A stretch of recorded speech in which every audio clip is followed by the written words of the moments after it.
Hey there. I'm excited to announce this to you today. This is what you've been waiting for in your spiritual quest. This is something I've wanted to do for a long time, and I'm finally ready to announce it that it's ready to go. It's the Grief to Growth Community Circle. Now, this is a sanctuary where like-minded souls are united in their journey through grief and towards personal transformation. It's more than just a place, it's a beginning, it's a commitment to growth and understanding.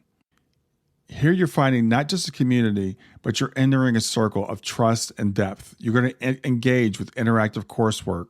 You'll dive into exclusive podcast episodes and partake in discussions that illuminate the path from mourning to empowerment. This is a realm where every question is honored and every individual's journey is validated. To be part of this exclusive circle, visit us at grieftogrowth.com/community or look for the chat icon at the bottom of every page on the main website. Remember that entry is a privilege because I want to ensure that every member is as dedicated and genuine as you are. You must apply to join, but the journey within is worth every step. So go ahead and join us today. Check it out, grieftogrowth.com/community, and I look forward to seeing you there. Hey everybody, this is Brian back with another episode of Grief to Growth. And today I've got with me David A. Williams and Williamson, I should say.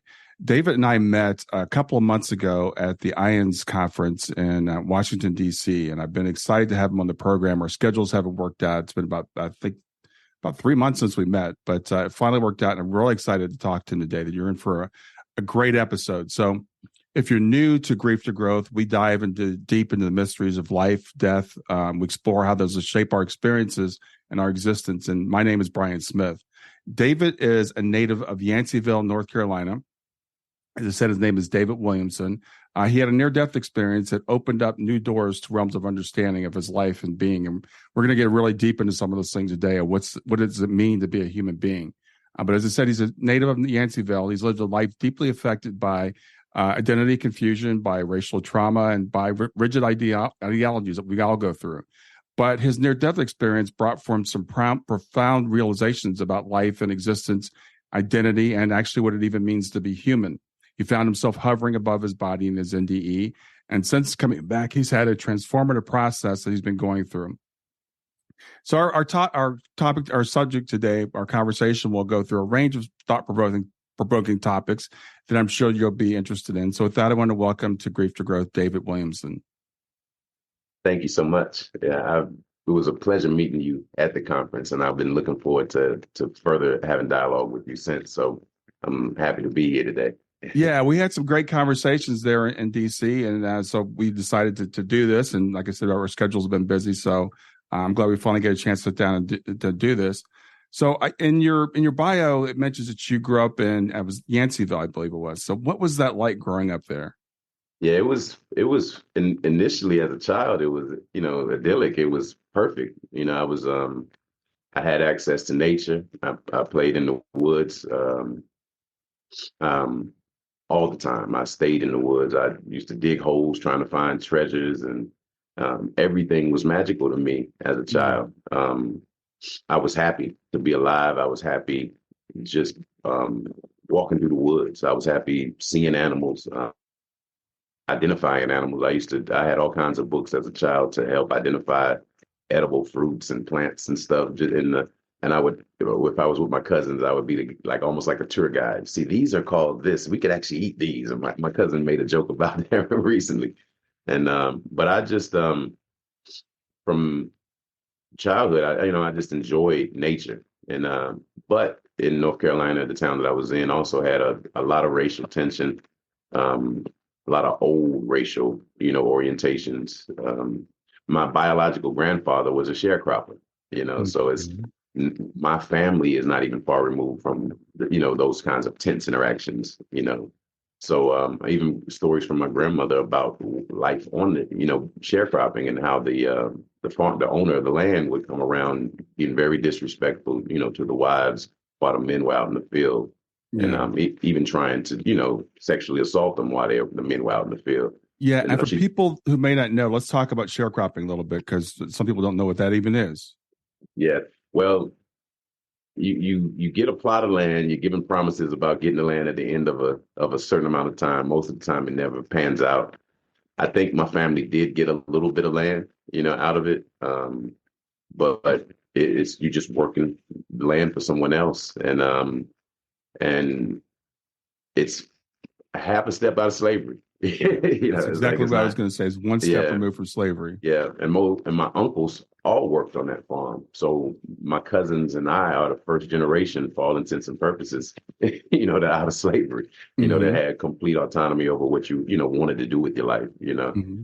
So and that's something to consider. Even when I think about the trauma in my family, um, and the racial tension and the racial trauma, we're not very far removed from a very horrible, period of American history. So, me seeing that stuff, I saw the KKK marching up and down the street as a child multiple times.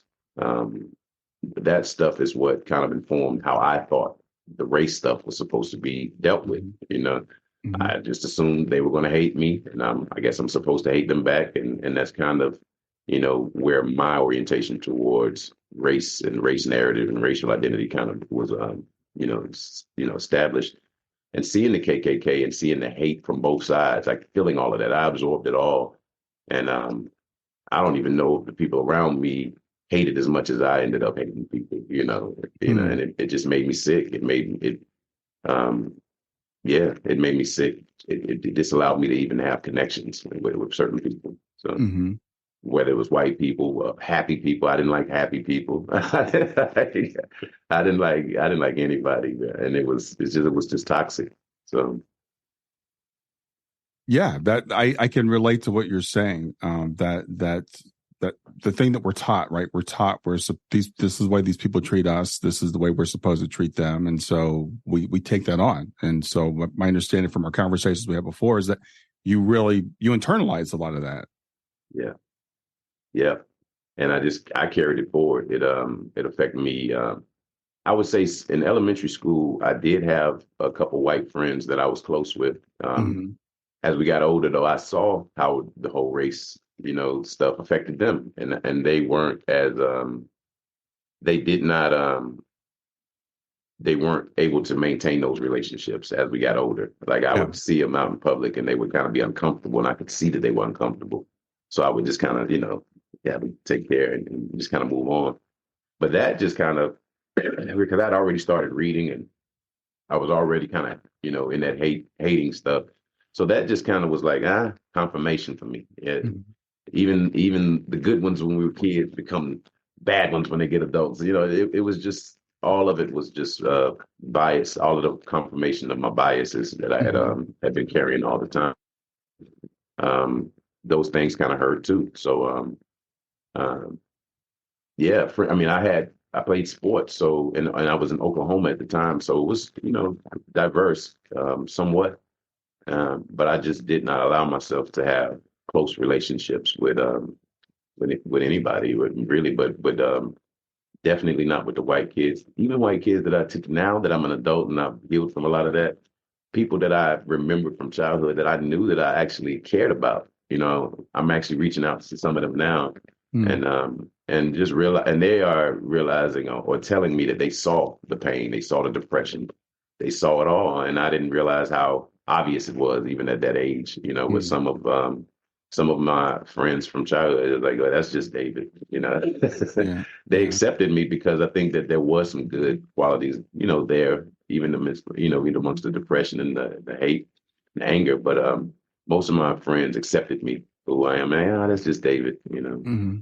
Mm-hmm. So, and I appreciate them, the ones that love me in spite of myself. Like I appreciate them so much more now because I just wasn't, in my opinion, always easy to be around.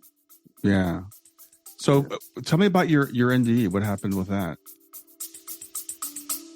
Stay with us. We'll be right back. Hey there, something I want to tell you about today. My podcast platform, Buzzsprout, has recently made it easier for me to allow you to support me financially. Go to www.grieftogrowth.com/subscribe. That's grief, the number 2, growth.com/subscribe. And once you're there, you can sign up to support me financially. Now, you can do it for as little as $3 a month or, of course, as much as you'd like. If you do that, you'll get access to bonus episodes, and you'll see those in the regular feed. They'll have a lock on them. But when you become a subscriber, you'll actually get access to your own private feed, and you'll be able to listen to the regular podcast along with the bonus podcast for the subscribers. I want to thank you for listening. I want to thank you for sharing the podcast. And I want to thank those of you who support me financially. Have a great day, and on to the episode. Well, just carrying all that hate around for so long, I'd been sick. I just never connected I had digestive issues and hypertension, but I never connected any of that to my temperament, to my depression, my anger, any of it. I never connected those two things. So I eventually had my gallbladder removed, was dealing with extreme hypertension. And then I had a heart attack.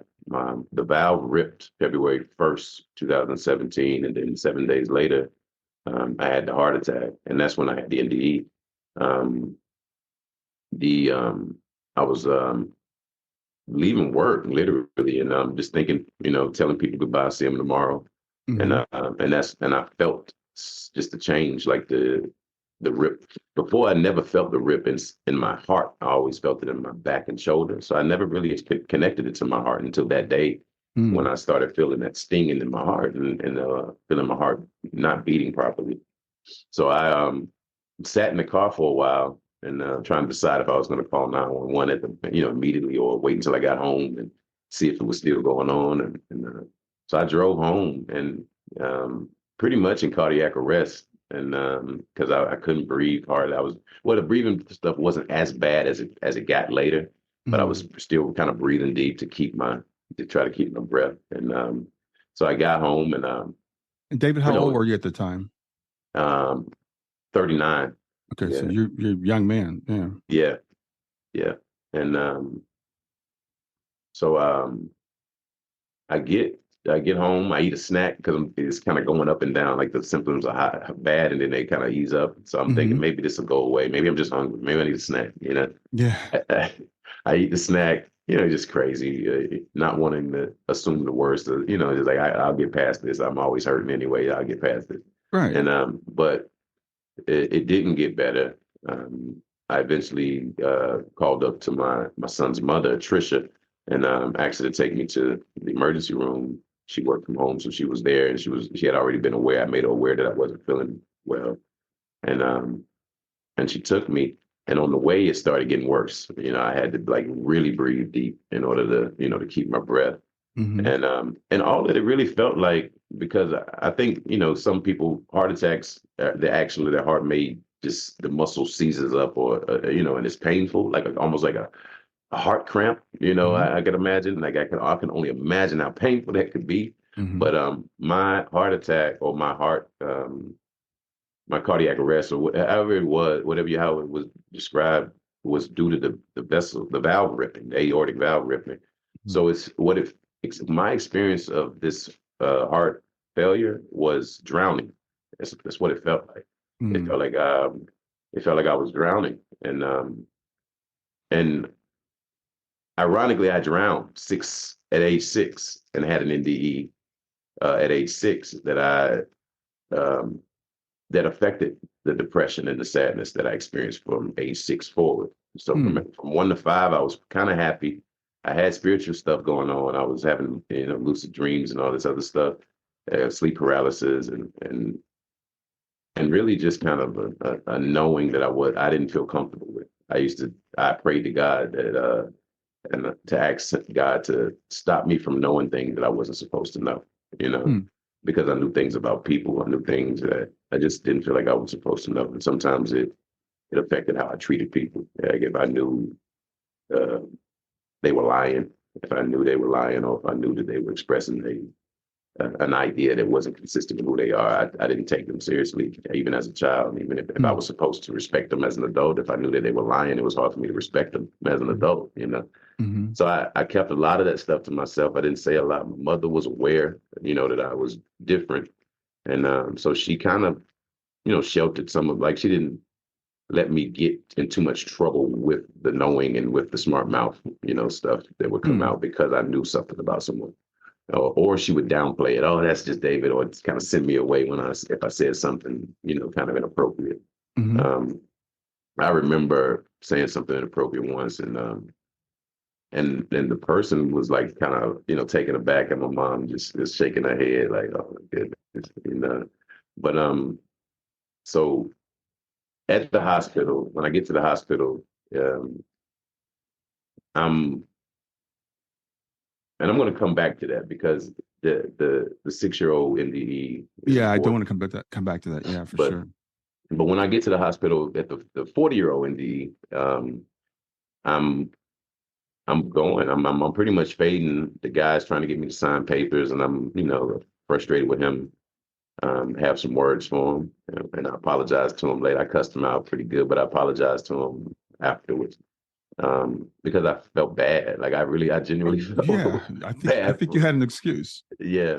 But but when I got the gurney came out, I was maybe 20 seconds on the gurney, and I was passed out.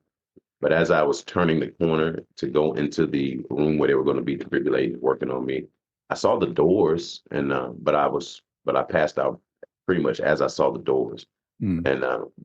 And and this is an important part that I always mention is when I opened my eyes after being resuscitated, I was aware of everything and where everything was situated in that room that I didn't see before I passed out. Mm. So when people say that it's an hallucination, I was passed out before I went in the room. But when I opened my eyes, I knew where everybody was at. I knew where the room, how the room was situated, and I was looking for people that I saw when I was above my body, looking down. I was looking for them to speak to them to see if they were okay. Hmm. And so it didn't. I didn't receive it as an hallucination, and that was difficult for me because I would have probably been better and mentally if I would have just accepted it as a dream or an hallucination. It would have probably just let me go back to being David. Yeah, yeah. But I couldn't because of certain details like that, like learning while I was out of my body, learning details about things that was in the hospital or in the room, while I was out of my body, made me know that I wasn't making this stuff up, Hmm. because I didn't know those details until I went into that room. And so when I turn the corner, I go black. And where people were, there were like dots of light, like stars. It looked like pixels almost. And but I could tell that that's where people were still because that's where my attention was kind of focused there before I blacked out. Hmm. And I assumed that those dots had to just be some kind of remnant. It's like the hardware was shutting down and everything was bad. All of the hearing was blur. Sounded like underwater. My sight was gone. Mm. All of the senses were just kind of shutting down. I wasn't detecting reality properly, Hmm. in a human way. Hmm. And but as soon as I kind of got into the room, I'm still kind of just my attention is still kind of forward. I'm laid back, and I could see the dots still where the people were. And then Hmm. like maybe just a few more moments after that, I was out of my body looking down at the whole scene. And the people were around me the same way it seemed that they were when they were pushing me in. And then I noticed the woman in the back corner of the room holding her face with both of her hands. And from that point forward, that was pretty much the major focus of my attention inside of the emergency room. I never left that area outside of my body until I left this realm and went Hmm. to the void in space. But initially, I just stayed and watched and had a bunch of thoughts. And the first one was, "He's dead. He used to be there." There was no sadness about me dying. It wasn't even. I didn't even assimilate that as if I died. I was like, "He's dead, and I'm here. I'm right here Mm. looking at it." And I knew it. I knew that I wasn't dead. I knew that he was dead. But I knew that death had occurred. Like I wasn't confused about any part of this.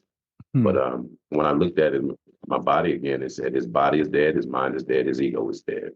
And then I said, well, what remains? What am I? And the words flooded in almost simultaneously. Soul, spirit, consciousness, awareness, light, energy.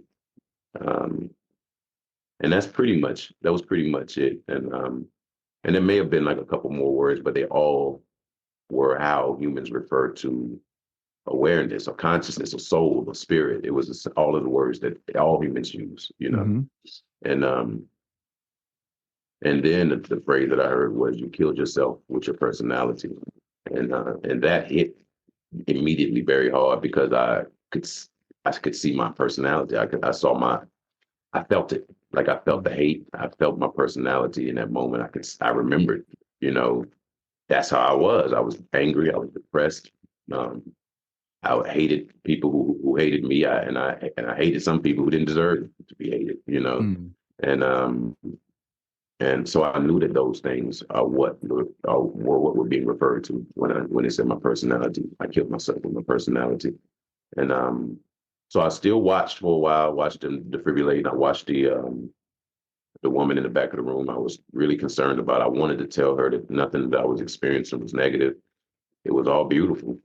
It was instant awareness that it was no negative at any point. My awareness never ceased. It was seamless. It was in the body. The body started dying. I experienced some of that.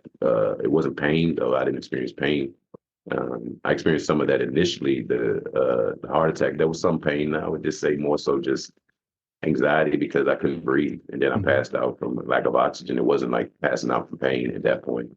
And but outside of the body, I didn't have any of that. I didn't have any confusion, any pain, any concern really with the body that was dead. Honestly, it was like, you know, as I was dying, and there was a moment where what people call, you know, they talk about life reviews.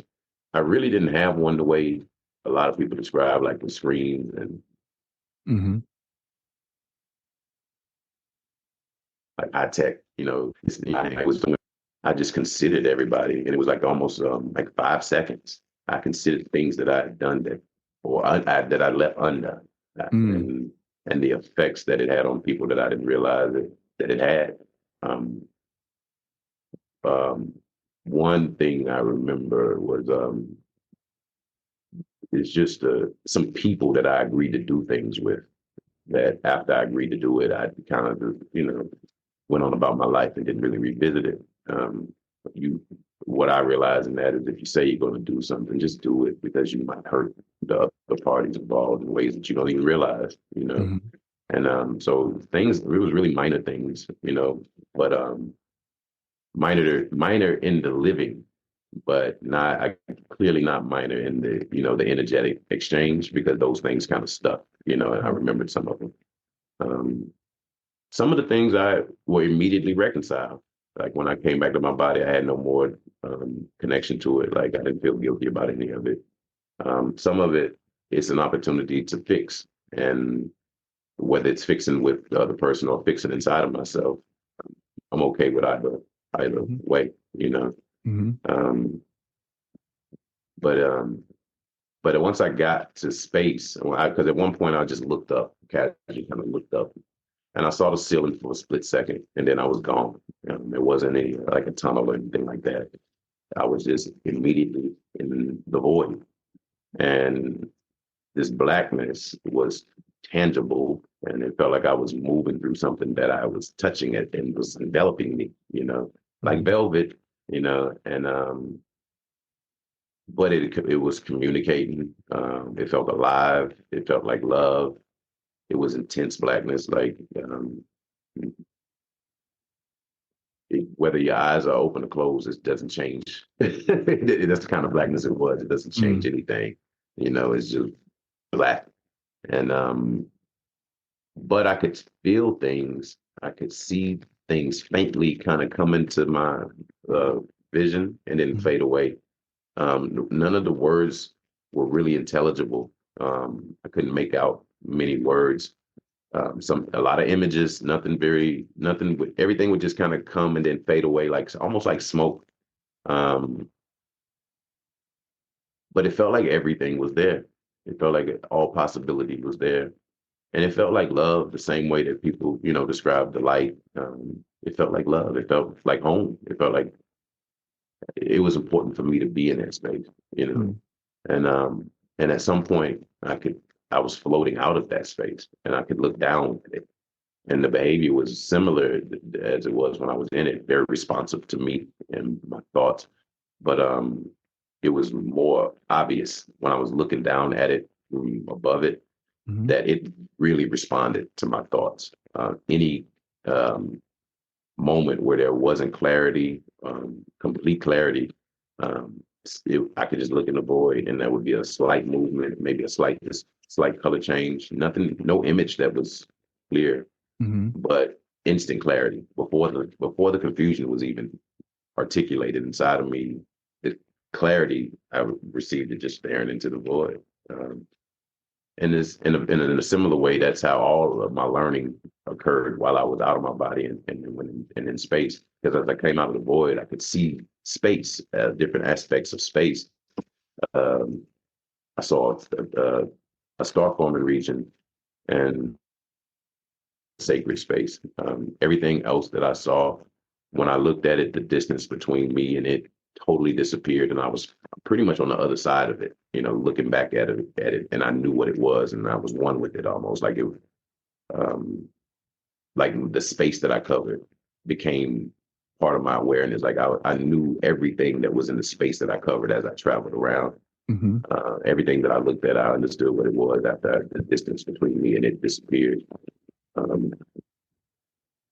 The star forming region, the difference between it and other things is that I didn't go into it. I kind of hovered around the clouds and didn't go into the middle of it where the faint lights were, where the stars were being born. Because that's the thought that I had when I looked at it, is that, oh, so this is where stars are born. And I remember that thought clearly. And it felt sacred. It really felt like a sacred place. And it was the only place, like I said, that I didn't just go straight into the middle of it like I did everything else. Like I just moved through everything else without any hesitation. But there I kind of paused, and it's like I revered it. I stared at the star forming region. The only thing that I stared at long as I stared at the black hole or the void was that star forming region, because it was just as compelling to me, as the void was.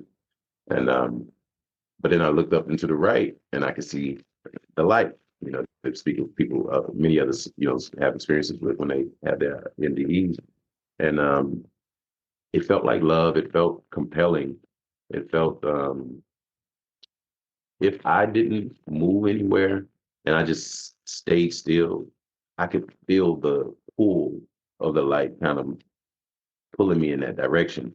But if I wanted to move somewhere, I didn't feel the pull. Like I could go wherever I wanted to go, And I did not, while I was in that experience, I didn't feel as motivated to go to the light as I did just traveling through space. I wanted to just travel through space.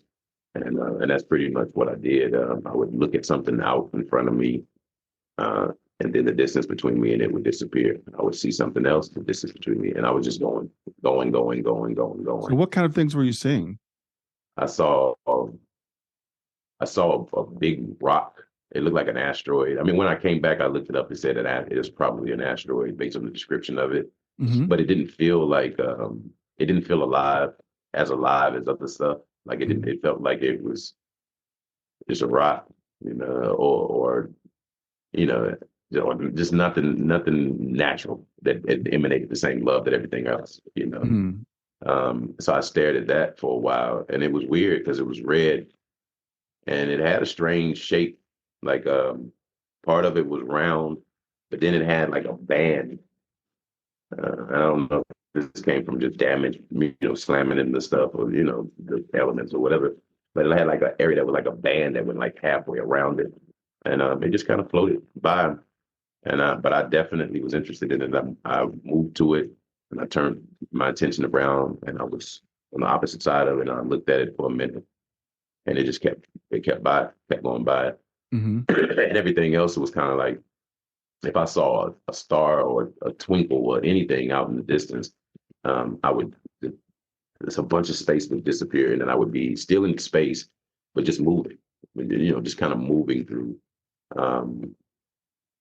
There's some stuff that I don't remember, and like there's a whole side of space that I don't remember, and that's weird to me. because I remember everything that was to the left and everything that was in front of me, but everything that was to the right, I don't really remember except for what was up and to the right. The light was up and to the right, but the space that was over there, I don't really recall what I was seeing. But I think there was stuff there, you know. I might even need to listen to an old, like my first couple of interviews and see if I described anything else over there, because I don't remember much else being to the right of me. But down and to the left of me was the void. Up and to the left of me and kind of out in front was the star forming region. It covered a big space. And then straight out in front of me was just space. And it was beautiful. A lot of the clouds, that like the cotton candy colored clouds, that was around the star forming region. That was some of that kind of just out in front of me. And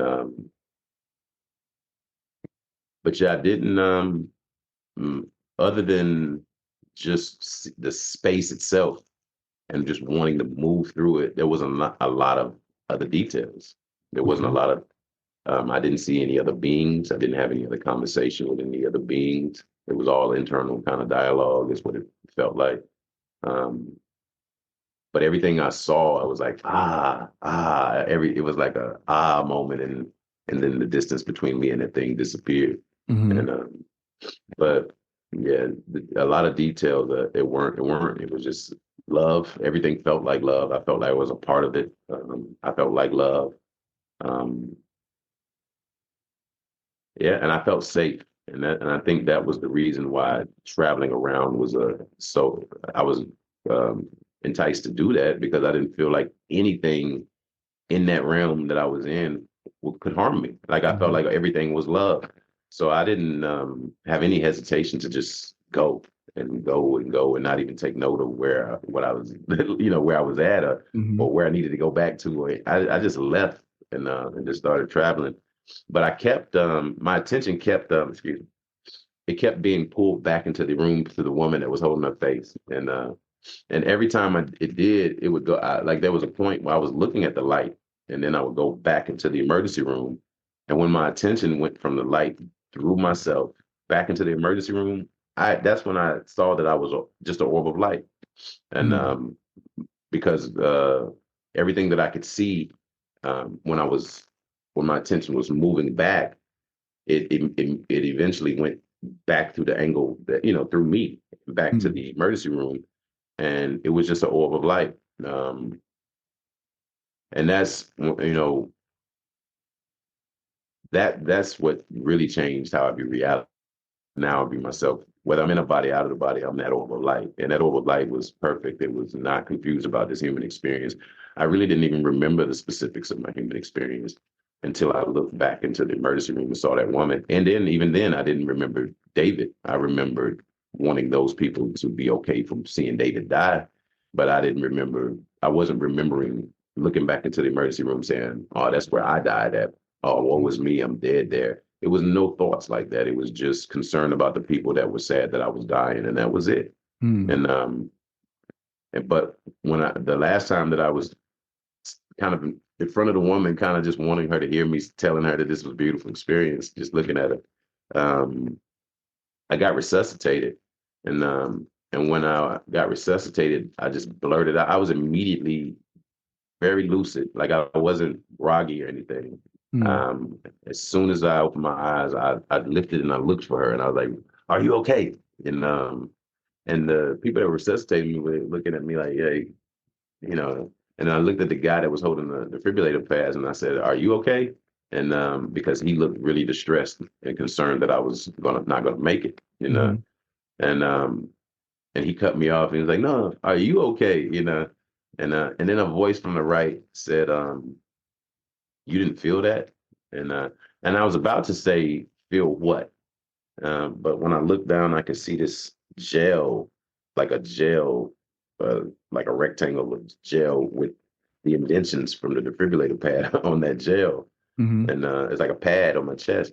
And it immediately hit me. It's like, oh, you really were dead. And I laid back and And there's some funny stuff, man. But I laid back and there was a guy kind of in my really, really close to my face. I don't know if he was a person. I didn't even know if the lady that I blurted out, "Are you okay?" to was a person because I don't remember seeing her when I opened my eyes. I just remember blurting that out. And I don't remember. There were so many people around me that I didn't see, either I didn't see her at all or she wasn't there. She was like either a spirit or a guide, an ancestor or something. But it reminded me of my aunt, and some people,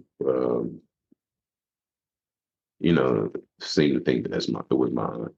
And it could have been, because I really love my aunt. She was my mother's twin sister, like a second mother, to me as a child. So, but coming when I laid back and I looked to the left and saw this guy's face, he looked like Shaggy from Scooby Doo, and the little scruffy hairs on his face, and his eyes were wild, like really wild, and he was like looking at me like he's shocked that I was alive, and he said, "What did you see?" And and he said it's so wild, and I was kind of tired. I don't know. I was just, about to pass out is what I felt like. And I looked at him, and I didn't have any energy to talk about all the specifics. So I just looked at him and I said, "Blackness." They were the same wild eyes that he had when he asked me the question. And that was so funny to me. But I passed out pretty much. I don't remember anything after that. I think I went straight, like I passed out after that. And but that was it as far as the experience. When I woke up, like I said, I just thought I was crazy. I thought half of it was a dream, half of it may have been some real stuff, but I didn't know what to think of it. But it had immediately changed me. But I was more depressed when I got back because the parts of me that believed that this was a real experience, I just wanted to go back. I just wanted to go back there and travel space. I didn't want to be in this human life anymore. I didn't even see how I could be in this human life anymore. I didn't see it. It would be possible for me to hop back into being a human and doing rat race. And none of it felt good. Everything that felt good to me was when I left here, and that's what I wanted to go back to. So I tried to get back, into work and all that stuff, and stuff was different. I was having more success in the workplace than I had before because I was just going to work and doing work. I wasn't talking about anything else. Or, I wasn't angry at anybody. I was just really trying to learn and learn my job and do my job. And so I got better results. I was offered the full-time job with this one company, but they had a hiring freeze, like right when they offered me the job, or they got word from corporate that they weren't going to hire an outside contractor for the role. And so I got laid off the day that I was supposed to be hired permanently. So that was, kind of pushed me back in the direction of this world just isn't for me. Even when I get a job, I don't have a job, like everything is just the way it's going to always be for me here. I went back to a little bit of the hopelessness, and depression was worse because I felt that God knew of another alternative. Like I knew death wasn't real now. So I didn't have to be here and deal with this stuff that I never liked being here and dealing with anyway, So it was like, I just thought more about that alternative, about not being here than I did about how to figure out how to be here, And that was like 3.5 years of just trying to work and really being depressed most of the time. But eventually I started talking about my near-death experience on the Clubhouse app, and all of the skepticism that I even had about it went away because that was one. I have over 4,000 books, 4 or 5,000 books, and I've studied spirituality deeply since I was a child. But near-death experiences was a blind spot. I didn't take it seriously, or I just didn't go into it, So I didn't know how to talk about it. So sharing it on Clubhouse and hearing other people who had the experiences, that was so healing for me. Because it made me realize, one, I'm not crazy. Two, this is normal. Like this is actually normal. People, come back from this. And then I saw IANs and Durf, and I'm reading the different accounts, and I'm like, there's thousands and thousands of these, and they happen every day, probably hundreds a day, and the more that I learned about it, the more that I started thinking, because a lot of people, when I came back, I was way more sensitive than I was prior. Like I was always empathic and always had these little psychic stuff going on when I was younger. But when I came back, everything was more intense, and I was hearing and feeling other people's stuff way more, and it was like torture. And I hated it. I hated it. That was another reason why I just wanted to go leave.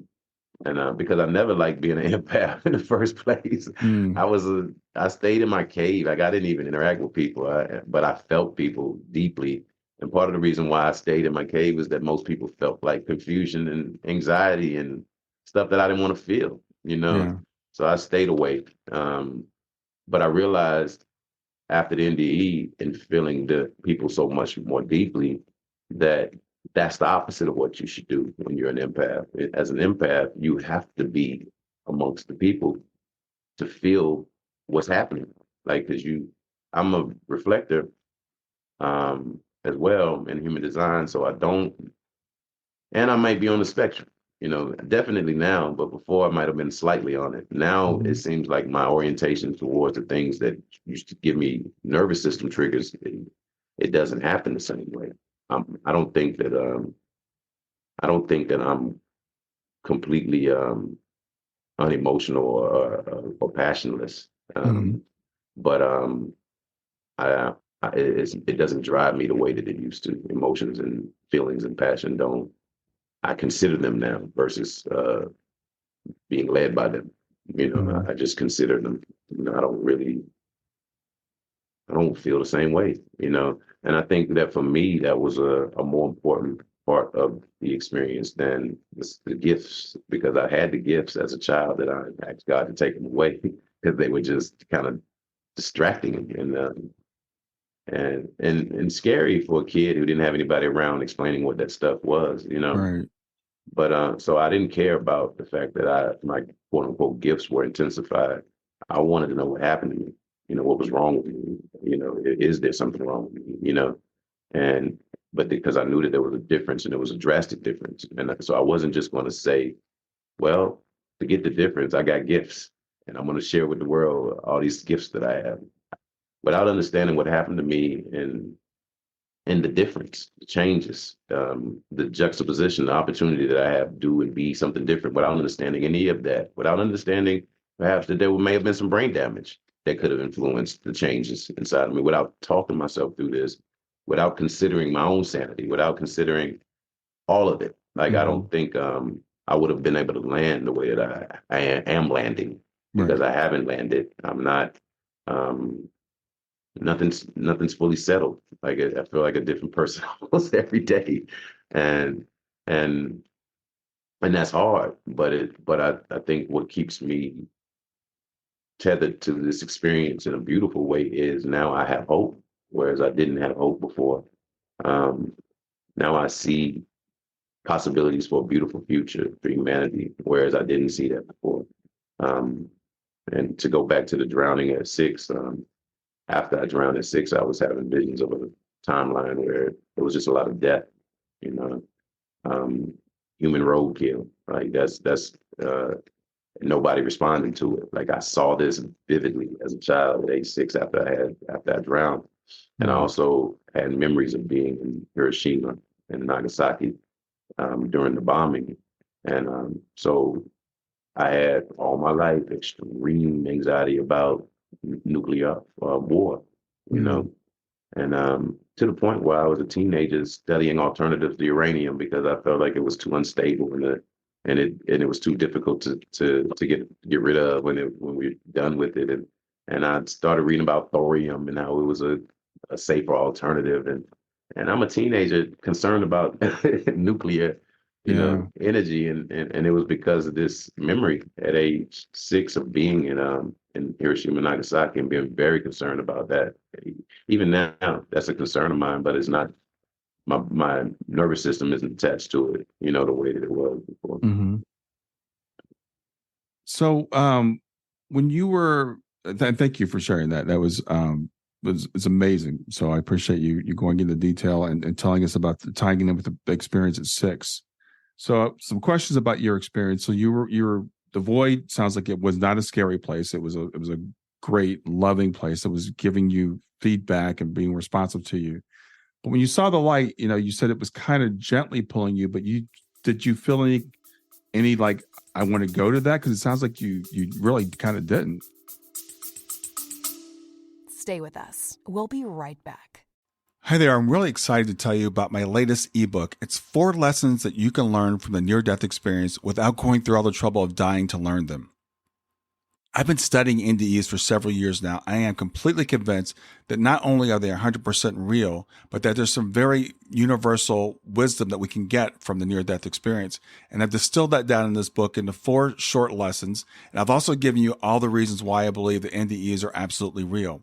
So go to www.grieftogrowth.com/NDE lessons to pick it up for free. www.griefthe2growth.com/NDE lessons. I hope you enjoy it. No, I didn't. I kind of, when I came back, when I was resuscitated and I thought about the light, what it felt like I knew was that I would be recycled, like I would just be reborn, and I would not, and I wouldn't remember, any of this previous stuff, and I really don't think I wanted that, I think I thought I hated this life. I think I thought I hated everybody in it.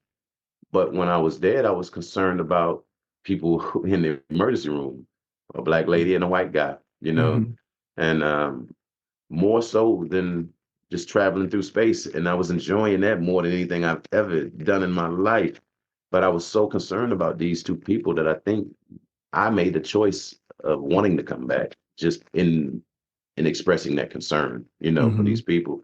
And I think that not wanting to be alive for me was more not feeling a part of it, and not feeling that my contributions mattered, not feeling that my ideas would ever matter, not feeling that I would ever matter as, being in a racist, kind of environment or racialized environment.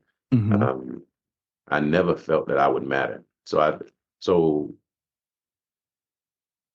I don't know if I hated life or if I hated the idea that my thoughts and my concerns would never matter in this life, and I don't know that now I'm attached to that idea, because now life to me is an opportunity. Just waking up every day is an opportunity to think, to feel something different, to read, to learn, to share a moment with my son, a 9 years old now, and his mother. I mean, every day is an opportunity to just to do something different, to learn something.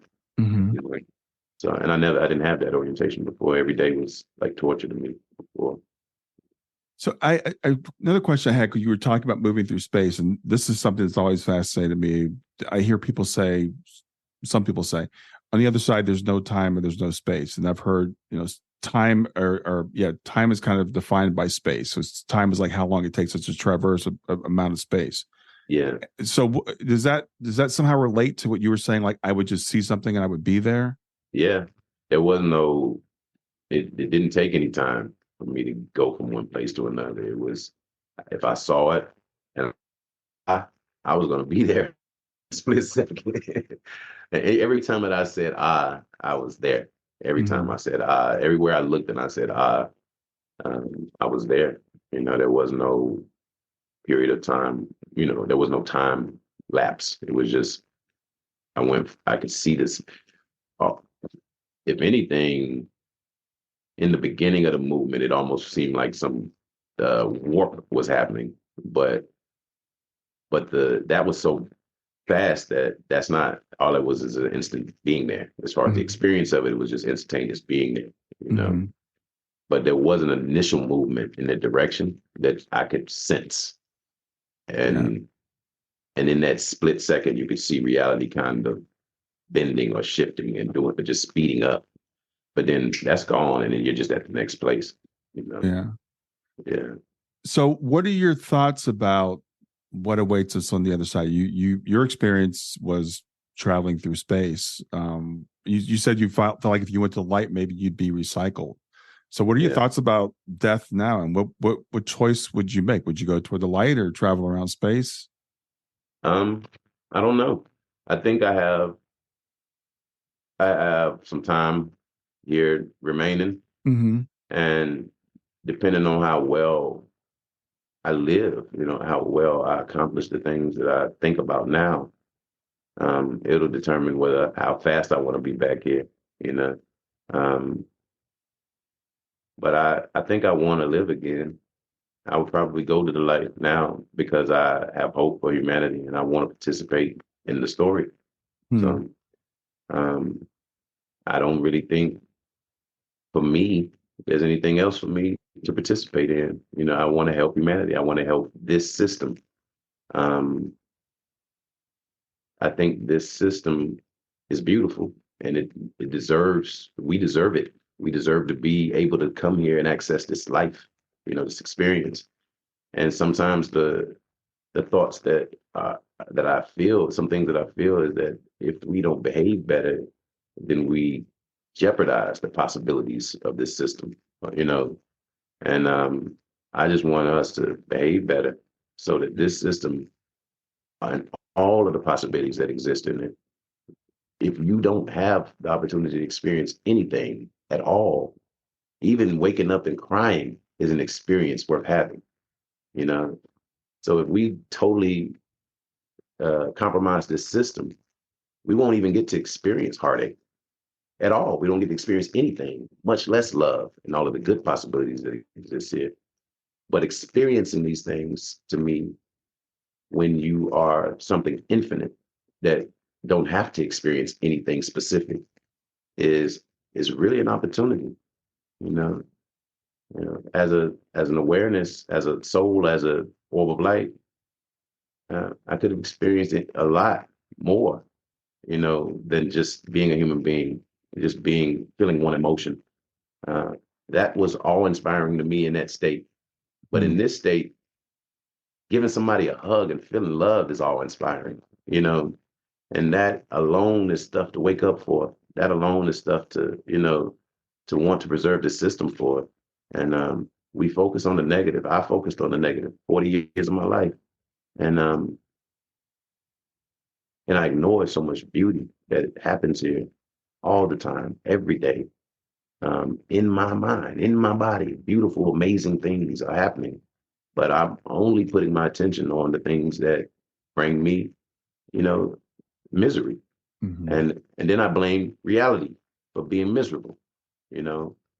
But reality grants me the opportunity to feel and experience all of these things, not just the misery, you know. So now for me, it's just this place being here, having the opportunity to feel misery.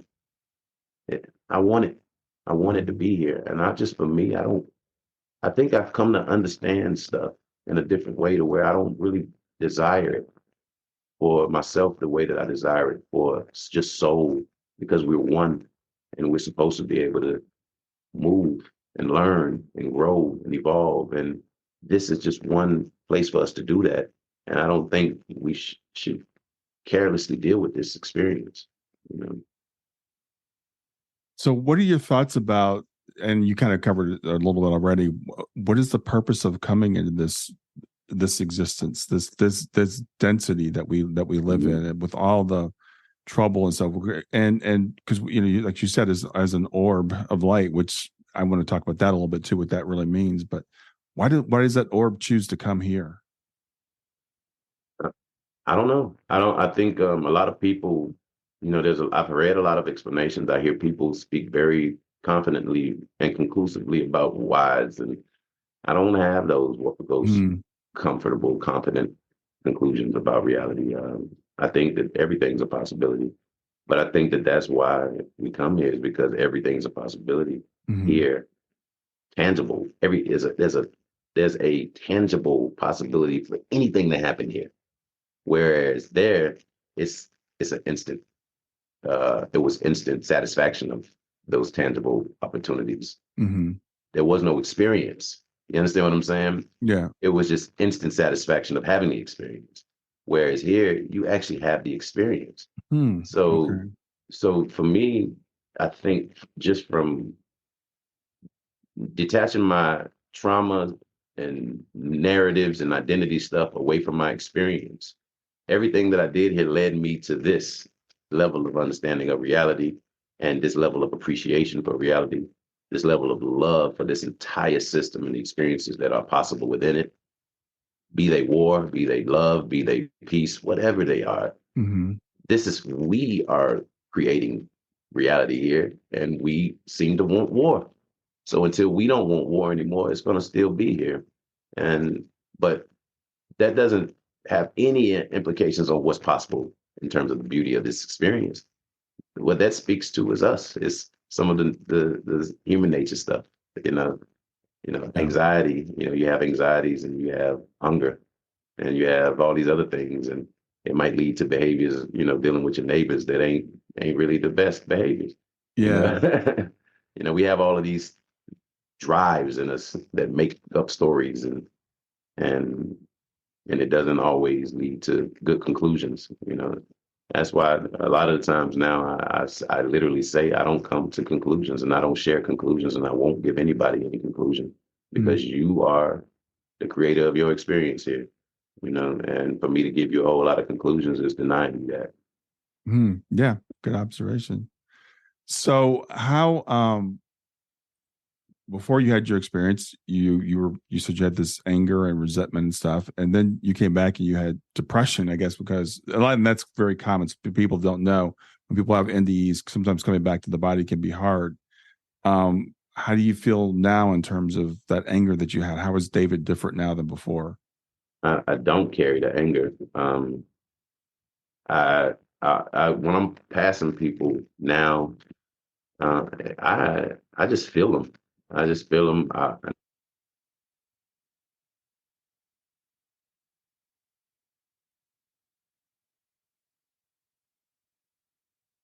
was saying, okay. Yeah, I don't carry the anger around like that anymore. I'm really like every day the focus of my attention generally is my nervous system. Like my nervous system, I would prefer that it stays flat. I don't want to respond to these ideas, and really a lot of the times just zeros and ones. It's nothing that I have to feel one way or the other about. But when you do, you create tension or you create an experience that is it's just an experience. It doesn't have to be a negative or bad experience, but you create ripples basically, and those ripples can become waves, or they can or they could dissipate back into the flatness. But I'm trying to monitor my stuff because what killed me before was passion and feelings and emotions and storytelling and lying to myself about what was happening in reality. So now, um, I don't seem to be able to do that anymore. If something happens and I say something about this person, even if my habitual response from 40 years of being a certain way Mm-hmm. is F them. They just, whatever, and I move on. Like 5 seconds later, I'm gonna be like, dang, maybe they were just in a bad space. I should be more tolerant. I should have been more patient. Like I'm always questioning, you know, any conclusion that I make of a person is somehow just sounds like like I'm disrespecting them, you know, Hmm. um, because everybody changes. All of this reality changes. Everything here is in constant flux. Um, somebody meets you in one moment and they're a certain way that doesn't define them, you know. It could have been something in the energy that was in that space that made them more volatile. It could have been something they ate. It could have been, it could have been an odor that they smelled that's attached to a memory from childhood that they're not even aware was happening at that moment that they were feeling these things. So Mm-hmm. I immediately try to give people now, even if I initially kind of have a knee-jerk reaction, I fix it in myself so that I don't blame or judge people for the things that I lived. I was not graceful. I wasn't nice. I wasn't always, you know, tact, you know, tactful in dealing with Mm-hmm. people because I had so many biases and had accepted so many racial narratives and um, I had automatic responses. I wasn't considering the people in front of me always, Yeah. And now that's something that I try to do all the time is consider who's in front of me and not judge them and consider if they are not graceful, what made them that way? What trauma could have made them look at reality this way? What made them not trust people? What made them not like people? What made them hate and I think about what happened to me. And it's like, Right. it's more compassion now than it is judging a person for being even a racist. I don't care if you're a racist now, something happened to you or somebody gave you a story that you accepted, you never questioned. And that's more of I feel more compassion for that than I feel any anger because you don't get to live your experience when you read scripts. You don't get to have an experience when all you do is read scripts, Yeah. and I just don't want to read scripts anymore. I don't judge people for doing it. Yeah. Let's talk about that a little bit because you and I both grew up, Black men in America. And my experience was I grew up, I lived in a Black neighborhood, but I ended up going when I was like 12 years old, school, all white people. So I was surrounded by white people for most of my childhood.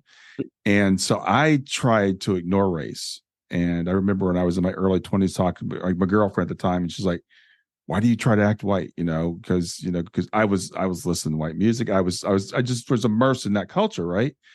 And so for me, it was like that was about the time, my mid to late 20s, when I was like, okay, I have to accept the fact that I'm a Black man because that's what everybody tells me I am.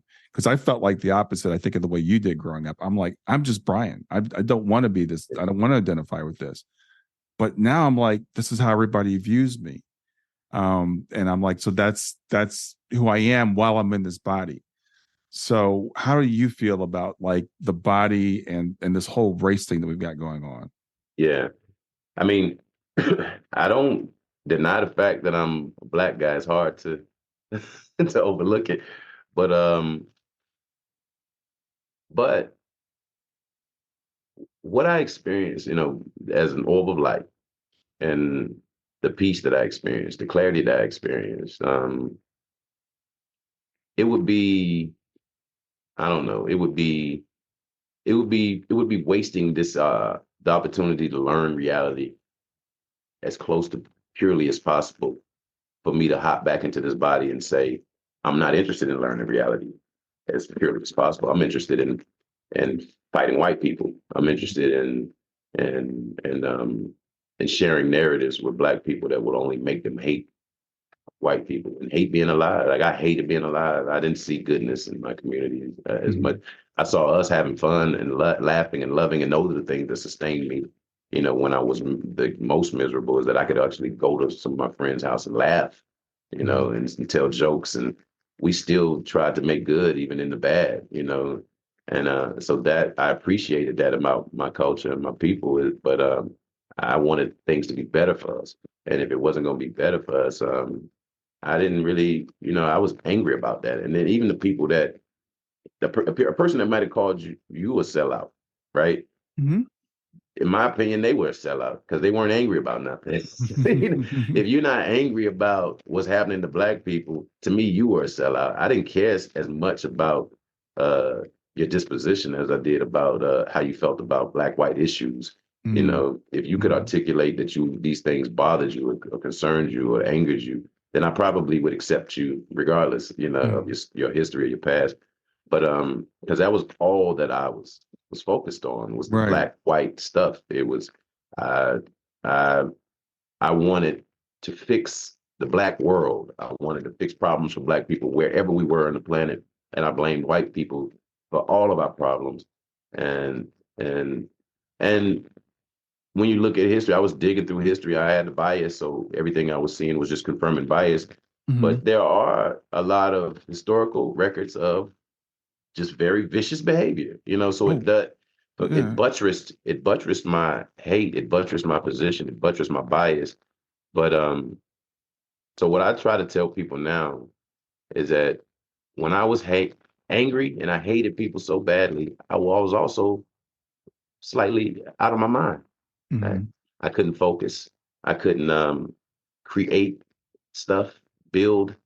I couldn't. All I could do was feel. Mhm. All I could do was feel. I wasn't being logical. I wasn't saying, okay, if this is making me feel this way, what else could I feel, and what would help me get there? Could I fix these problems? Could I address these things? Could I? Mhm. Now when I look at the problems that angered me and the disparity, I'm motivated to just to try to gather resources, address these things in a different way, Mhm. but not feel. I'm not gonna feel all this stuff Mhm. because I all it did to me was kill me. It didn't galvanize anybody around me. It didn't give me any power or agency to fix problems. It made me sick. That's Mhm. all that it did. It made me sick. So for me, actions, behaviors are a lot more important than just sitting around feeling and talking, philosophizing about hating anybody or making up philosophies about reality when you're living in reality. You don't have Yeah. to make up stuff. Just live your experience and focus on the things that you constantly have to repeat. Like I Yeah. was running into the same walls over and over and over, and I never realized that I was running into the same walls. Your life is your holy book. If you pay attention to the repeated themes, the repeated narratives, the repeated stories, the repeated, and the big occurrences, um, they shape us. They shape us, and they give us a story that, in the end, I think if we really, really look at our story, it's a good story. It's always a story of becoming. It's Mhm. always a story of triumph. It's always a story of resilience. And as long as you keep hope in that story as well, it never stops being that. It never stops being that. Yeah. But as soon as you lose hope, it's there. It's over. It's a bad story from there. Everything you see is bad. Everything you experience, you frame it badly. There's no good that comes from a mind that is intoxicated and focused on hating and anger and misery and only the negative of this experience. Yeah. And you focus on the negative, you get more negative. You focus on the good, you get more good. And that just seems to be how this place is built. Okay. You know? Awesome. Thank you. Thank you for sharing that perspective. I think it's really important. Because we do have these, we tell each other stories, we tell ourselves stories, right? And we watch what's going on in the Middle East right now, and we've got these people killing each other, and because they're telling each other stories. I'm supposed to hate them. And I was listening to one perspective on this morning, which I thought was great. He said, we think wars are about territory and food and stuff like that. He goes, they're not. So there's more than enough territory there for everybody. There's more than enough food there for everybody. It's the story that causes the conflict. That's it. I have a whole lot of ideas on that stuff. I'm going to have a podcast soon, and I'm going to talk about with my friend Zach, who had an NDE, profound person, and Mm-hmm. the stories are fixable Yeah. because if you look at our behavior through history, um, it's the same stories repeated over and over and over and over and over. Repeated in the books, repeated in holy books, repeated in books from cultures all over the planet that are not even interactive with each other.